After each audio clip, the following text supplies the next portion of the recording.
Donald Trump has once again lashed out in an abusive rant at his otherwise favorite TV network after Fox News dared to bring on a guest who had some terrible economic news for Donald Trump's economy.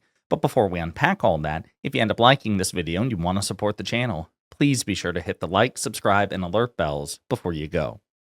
All right, friends, we're going to start actually with Trump's reaction, and then I'll show you what he's reacting to. As Mediaite reports, Trump rages at Fox News for booking, quote, Trump-hating loser in blistering wake-up rant, wake-up tirade. Trump raged at Fox News in an early morning tirade for booking an economist that he called a Trump-hating loser. Trump appears to have awakened to some unpleasant television viewing as he started off the morning on the attack. In his first post of the day, Trump attacked Fox over a segment that aired at 6:44 a.m. during this week's edition of Fox and Friends Saturday. Quote, why would Fox and Friends Weekend, of all things, put on a stockbroker like Peter Schiff, a Trump-hating loser who's already proven to be wrong? Either the show made a mistake or it's heading in a different direction. He thinks prices are going up when in fact they are coming substantially down. Again, that's not true, but gasoline hit $1.99 a gallon yesterday in certain states and is down big since Biden. It's not been down big since Biden. Other prices are almost all coming down. Again, not true. Biden caused the affordability crisis. I'm fixing it, along with everything else. Much of it, like the border, is already fixed. Check out the booker who put up this jerk and put him on, okay? Then, actually, we'll talk about this in a separate thing, but he also attacked Caitlin Collins, too, of CNN. We're going to take a look now at the segment that Trump lashed out about that triggered this response from him. But I just want to remind you, again, he's full of shit when it comes to this. It's just not true when he says, I'm fixing the affordability crisis. If you were fixing the affordability crisis, more Americans in 2025 wouldn't be thinking the country's heading in the wrong direction and that your economic policies are worse than Biden's. More Americans think that things are worse under you economically than Biden, and you were elected on the promise of making things more affordable. So you have truly screwed up. But let's hear what this Fox and Friends segment has to say and how it triggered Trump so utterly.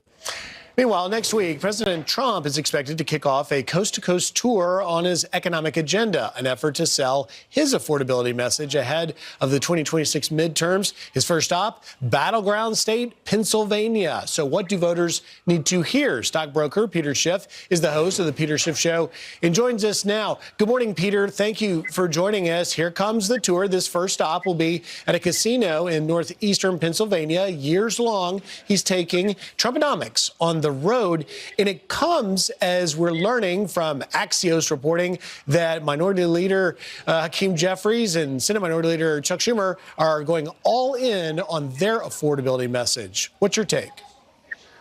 Well, unfortunately, Trumponomics has too much in common with Bidenomics.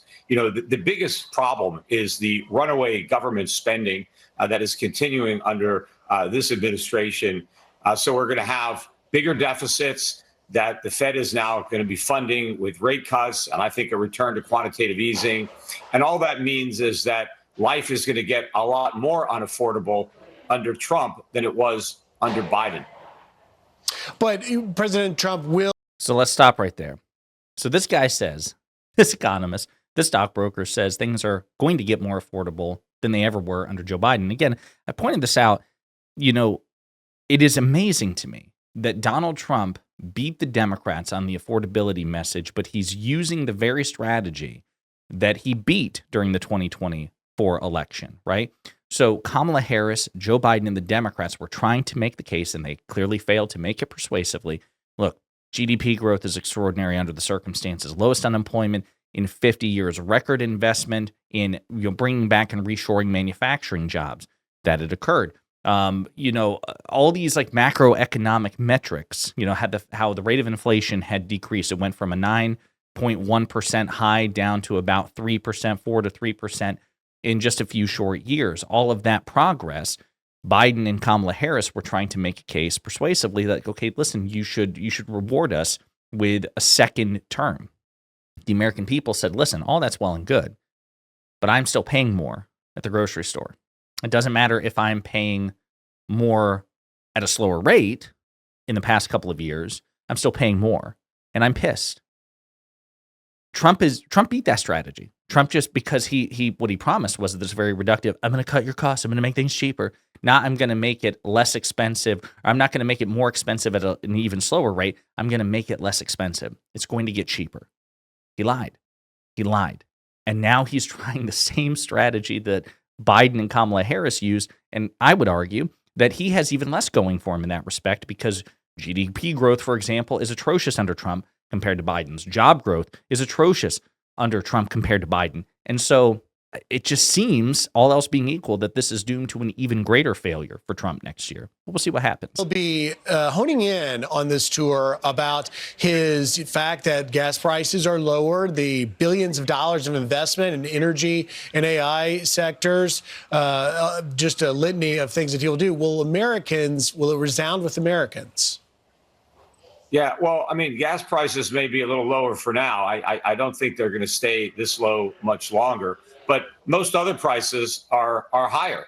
I mean, yes, they're not rising at 9% a year yet, but they're continuing to rise. And so if people could afford things before Trump was elected, those things are more expensive now. And I think that the inflation rate is going to accelerate, as Trump's term progresses. And, the policies continue to impact prices. Again, this is really important. Unlike Biden, the reason that inflation accelerated under Biden is because it was accelerating everywhere on planet Earth, everywhere. Conservative governments in the United Kingdom, liberal governments in the United States of America, it didn't matter because we were dealing with post-COVID supply shocks and inflation because of this global pandemic. Trump does not have that excuse. To the extent that there is inflation in this country, and indeed there is, remember the momentum was going down under Biden, it has reversed and ticked upwards under Trump. That is precisely because of Trump. It is objectively 100% Trump's fault, not simply because he's president, and that was the standard that Republicans established. If anything bad happens on a Democrat's watch, it is that Democrat's fault.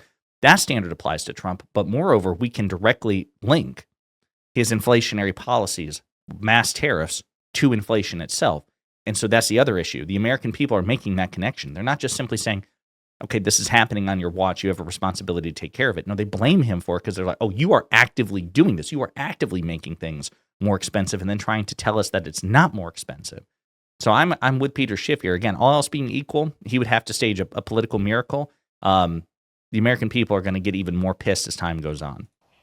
Peter, perhaps a silver lining all of this is that wages are growing. In fact, wages are outpacing the rise of home prices. It's caused the real estate firm Redfin to make a big prediction. They say in their headline, "Welcome to the Great Housing Reset." You see it here. Now, in it, they predict that for millennials and Gen Z, they will move back home, get roommates, or buy houses with friends, plan smaller families, postpone children, renovate to make multi-generation homes. And we see within this also a Harvard survey of young Americans where 57% of the country says that things are headed in the wrong direction for them, which is up from 6% last year. Is this, Redfin report about this great housing reset? What do you make of it? Well, first of all, housing unaffordability is a direct consequence of the government's efforts over multiple administrations to try to make housing more affordable. But it has backfired like everything that government does, and it has driven home prices higher. So the only solution to the affordability problem is for the government to get out of the way and to let home prices come down. And this is how you know what makes Trump getting even more triggered. It's so funny. This is not a liberal economist. He says everything the government does across multiple generations sucks. So he sounds like he's a libertarian at a minimum, right? A right-leaning libertarian, and that everybody should get out of the way and let markets decide. Now, I think that's ridiculous, right? Now, you can be a capitalist, I suppose, but you need to still have, a room for the government. The government is probably the single most important actor in even a capitalist system, unless it becomes crony capitalism or capitalism run amok. You still need people to provide the guardrails.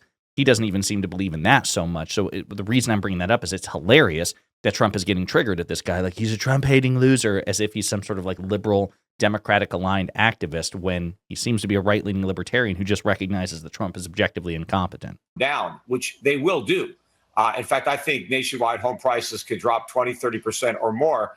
And that would, restore some affordability.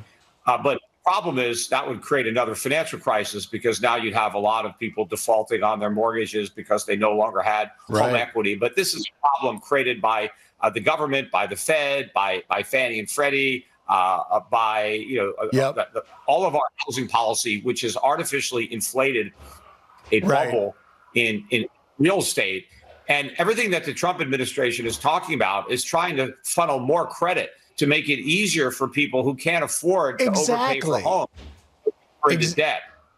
Exactly. Peter, we've got to leave it there, but hopefully that things will get better for Gen Z to purchase those homes. Peter Schiff, host of The Peter Schiff Show, thank you. Have a great Saturday. Thank you. And unfortunately, it's not going to get better for a long time. Look on that Fox host's face. He's like, I was hoping we would end on a note of optimism. No, not under the Trump administration. So yeah, that triggered Donald Trump into a full-blown public meltdown. How dare you have someone on who criticizes me? And then he targets the booker, some just random dude at Fox News, somebody in the production staff. Listen, I don't have much by way of sympathy for most Fox News employees. My buddy Jessica Tarlov notwithstanding, she's probably the lone exception. But for the most powerful man in the world to target random staff at Fox News because he believes that they do not book people who are sufficiently ass-kissing to Trump, that's pretty pathetic and, again, indicative of how fragile Trump really is and how he knows, all else being equal, he's screwed. But there you have it. Trump lashing out once again at Fox News. In the meantime, let me know what you think in the comments.